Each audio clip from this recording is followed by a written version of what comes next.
মোহাম্মদ ইউনুস কি সেভেন সিস্টার্সকে নিয়ে ভারতের সঙ্গে যুদ্ধ চাইছেন? কালকের পর সে জল্পনা কিন্তু অনেকটা বেড়ে গেছে যখন মোহাম্মদ ইউনুস সেভেন সিস্টার্সকে নিয়ে একাধিক উস্কানিমূলক কথাবার্তা বলেছেন। Seven states of India, eastern part of India, called Seven Sisters. They are landlocked country, landlocked region of India. They have no way to reach out to the ocean. We are the only guardian of the ocean for all this region. So this opens up a huge possibility. So this could be an extension of the Chinese economy. Build things, produce things, market things, bring things to China, bring it out to the whole rest of the world. That's a production house for you. So Mohammad Yunus Bharat সফরে আসতে চেয়েছিলেন। প্রধানমন্ত্রী নরেন্দ্র মোদী এই মোহাম্মদ ইউনুসের সঙ্গে meeting করতেই রাজি হননি।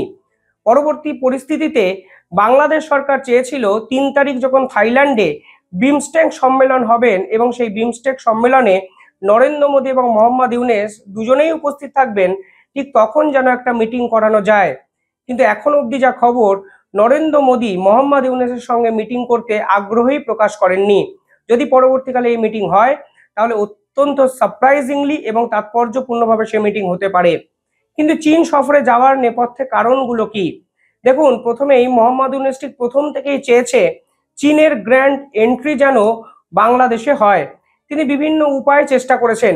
চীনকে যদি সুযোগ সুবিধা তিনি দিতে পারেন তাহলে বাংলাদেশের বর্তমান যে দেউলিয়াকরণ অবস্থা, অর্থনৈতিক বেহাল অবস্থা, তার থেকে সুরাহা মিলতে পারে, এরকম মোহাম্মদ ইউনুসের সহকারী উপদেষ্টারা মনে করেন। এই মুহূর্তে চীনের থেকে বাংলাদেশের ঋণের পরিমাণ কত জানেন? $6 বিলিয়ন। অর্থাৎ যে বিপুল পরিমাণে ঋণের দায় মোহাম্মদ ইউনুসের কাঁধে এখন চেপেছে, সেই দায় মুক্তির জন্য চীনকে বাংলাদেশের একটা জায়গা দিতে চলেছেন মোহাম্মদ ইউনুস, এবং তার জন্য তিনি ভারতের বিপক্ষে কথা বলতেও পিছুপা হচ্ছেন না। ভাবে অবাক লাগে, এত ইম্যাচিওর একজন পলিটিশিয়ান, যিনি দুদিন আগে কথা বলেছিলেন সেভেন সিস্টার্সে ভারতে এবং বাংলাদেশ একই সঙ্গে ব্যবসা বাণিজ্য করতে পারে, ভারতেরও লাভ হবে, সেই মোহাম্মদ ইউনুস চায়না সফরে গিয়ে সেভেন সিস্টার্সকে নিয়ে সম্পূর্ণ উল্টো কথা বললেন, এবং যে কথাগুলো বলেছেন তা ভারতের পক্ষে মেনে নেওয়া কিন্তু অত্যন্ত অসুবিধাজনক এবং আপত্তিকর বটে। এবার মোহাম্মদ ইউনুস চেয়েছেনটা কি? মোহাম্মদ ইউনুস চেয়েছেন যদি ইন্টারেস্ট রেট কোনোভাবে চায়না একটু কমিয়ে দেয়, কারণ মোহাম্মদ ইউনুস জানেন এই 6 বিলিয়ন অর্থনৈতিক বোঝা তার কাঁধ থেকে কোনোদিনই নামবে না। তার জন্য তিনি চায়নাকে বিভিন্ন রকম সুযোগ সুবিধা দেওয়ার প্রতিশ্রুতি চীনে গিয়ে দিয়ে ফেলেন। আমি একটি গ্লোবাল মিডিয়ায় রিপোর্ট দেখছিলাম যেখানে তারা বলছেন C Jinping will consider this kind of interest rate, এরকম কিছু একটা হেডিং তারা করেছেন। অর্থাৎ মোহাম্মদ ইউনুসকে কিন্তু চায়না প্রতিশ্রুতি দেয়নি এই ইন্টারেস্ট রেট তারা কমাবে, কিন্তু এটা বাস্তব। ইন্টারেস্ট রেট যদি এই ধরনের থাকে, 3% করে থাকে, তাহলে বাংলাদেশের সরকারের বর্তমান যা অর্থনৈতিক পরিকাঠামো তা কিন্তু এক ঝটকায় ভূমিকম্পের মতো সম্পূর্ণভাবে ধূলিসাৎ হয়ে যাবে। পাশাপাশি একটা ডাটা আমি আপনাদের বলছিলাম, Pakistan and Bangladesh loans reach highest level, এবং যদি এই ধরনের ইন্টারেস্ট বজায় থাকে তাহলে কিন্তু ইন্টারেস্ট লেভেলের পরিমাণ এবছর সর্বোচ্চ জায়গায় যাবে শ্রীলঙ্কা, বাংলাদেশ এবং পাকিস্তানের। এই মুহূর্তে বাংলাদেশকে যে সকল চাইনিজ কোম্পানি বা চাইনিজ প্রজেক্ট যে ক্রেডিটার্সরা লোন দিয়েছে, তারাও কিন্তু বাংলাদেশের অবস্থা খুব ক্লোজলি অবজার্ভ করার চেষ্টা করছে। কারণ কি? কারণ তারাও ভাবছে মোহাম্মদ ইউনুস ঠিক কিভাবে লোন শোধ করবে তার তো সঠিক কোনো দিশা তারা দেখতে পাচ্ছে না। ফলে ছলে বলে কৌশলে বাংলাদেশকে ইনভেস্টমেন্টের নামে যদি কিছু কিছু জায়গা দখল করে নেওয়া যায়, আফটার অল দিনের শেষে কিন্তু চীনাদেরই লাভ। কিছুদিন আগে একটা হেডিং দেখছিলাম যে বাংলাদেশকে হয়তো বিপুল পরিমাণে ফের লোন দিতে চলেছে চাইনিজ গভর্নমেন্ট। কালকে এই সফরের পর আমি উৎসুক হয়ে তাকিয়েছিলাম, সত্যি হয়তো মোহাম্মদ ইউনুস ম্যাজিক করে চায়না থেকে বিপুল টাকা নিয়ে আসবেন। তবে কোথায় কি? আমি একটা হেডিং দেখলাম, Bangladesh secured 2.1 billion investment from China. দেখুন, এই ইনভেস্টমেন্ট মানে গোল গোল কথা, এর সঙ্গে লোনের কিন্তু কোনো সম্পর্ক নেই। ভিতরে গিয়ে যদি এই রিপোর্টটা দেখেন তাহলে দেখবেন এই 2 বিলিয়ন কোথায় চীন ইনভেস্ট করবে।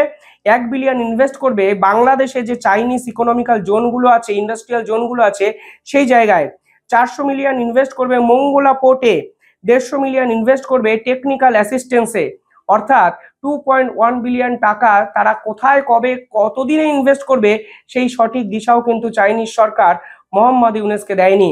অর্থাৎ মোহাম্মদ ইউনুস চীন থেকে কিন্তু ফিরেছেন কার্যত শূন্য হাতে। তবে এটা বাস্তব, মোহাম্মদ ইউনূস তার শেষ ট্রাম্প কার্ডটা কিন্তু খেলে দিয়ে বেরিয়ে চলে এসেছেন। শেষ ট্রাম্প কার্ডটা কি? যখন ভারত তোকে পাত্তা দেয়নি তখন মোহাম্মদ ইউনূস এরকমই একটা কিছু করবেন তা হয়তো অনেকেই মনে করেছিলেন। তিনি সেভেন সিস্টার্সকে নিয়ে মুখ খুলেছেন। এবার বর্তমানে সেভেন সিস্টার্স হলো ভারতের অংশ। তিনি গেলেন চীন সফরে। চীন সফরে গিয়ে ভারতের একটা অংশ নিয়ে মুখ খোলা পরিষ্কারভাবে ইঙ্গিত করে তিনি ভারতের সঙ্গে প্রবল সংঘাতে যেতে চাইছেন। তিনি কি বলেছেন? তিনি বলেছেন ভারতের কাছে সমুদ্রে পৌঁছানোর কোনো জায়গা নেই। We are only the guardians of the Ocean, অর্থাৎ এই সমুদ্রে পৌঁছানোর জন্য গার্জিয়ান আমরাই, বাংলাদেশি। ভারত কখনো পৌঁছাতে পারবে না। This could be a extension of Chinese economy. বলছে আপনারা চাইনিজ ইকোনমিক্সকে, ইকোনমিক্যাল সেক্টরগুলোকে এক্সটেনশন করার জন্য এই জায়গাটিকে ব্যবহার করুন। আপনারা এখানে build things, produce things, market things and export from China to that region. অর্থাৎ তিনি খোলাখুলিভাবে বলছেন সেভেন সিস্টার্স লাগোয়া অঞ্চলে চাইনিজ প্রোডাক্ট নিয়ে আসুন, চায়না এই জায়গাটাকে দখল করুক এবং এই জায়গাটিকে কার্যত বাংলাদেশ সরকার চায়নার হাতে তুলে দিতে চাইলেন।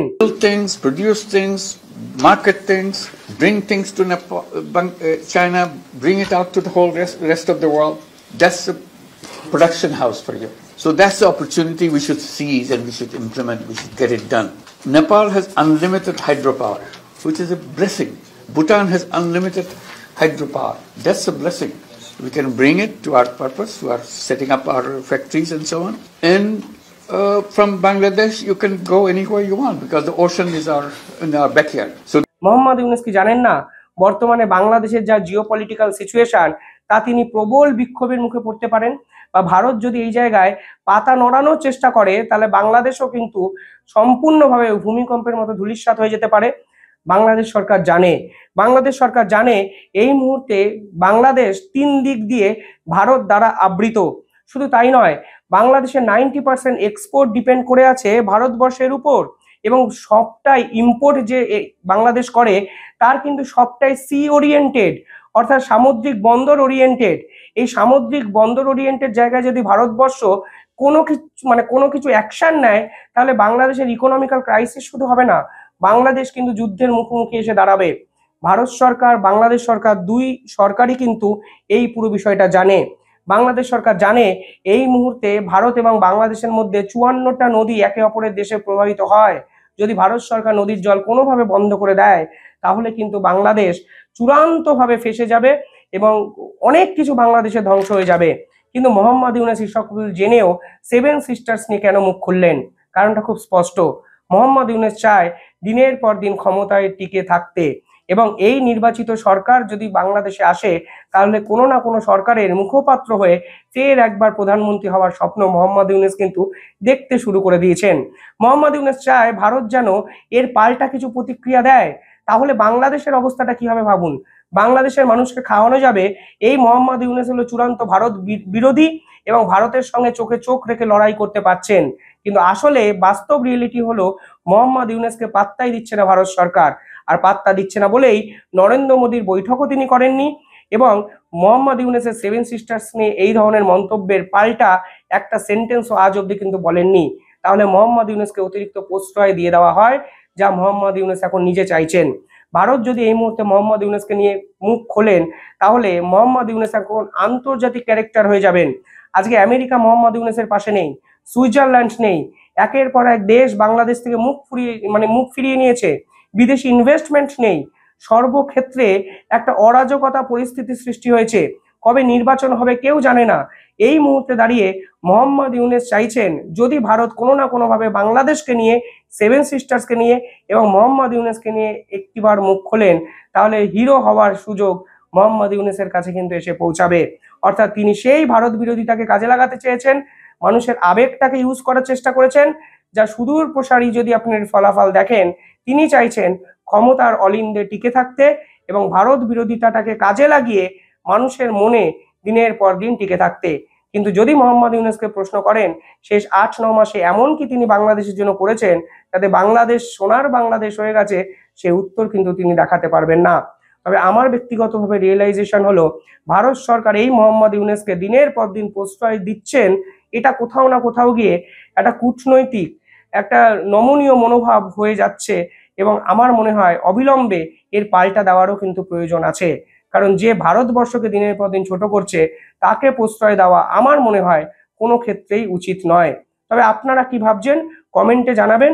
এ বিষয়ে নিঃসন্দেহে বিস্তারিত ডিসকাশনের প্রয়োজন আছে, কিন্তু সেভেন সিস্টার্সকে যদি হাত দেওয়ার চেষ্টা মোহাম্মদ ইউনূস করেন, ভারত সরকার নিঃসন্দেহে আর এই নমনীয় মনোভাব দেখাবে না, সেটাও কিন্তু বোঝা যাচ্ছে। কমেন্টে জানাবেন আপনারা কি জানাচ্ছেন। ধন্যবাদ।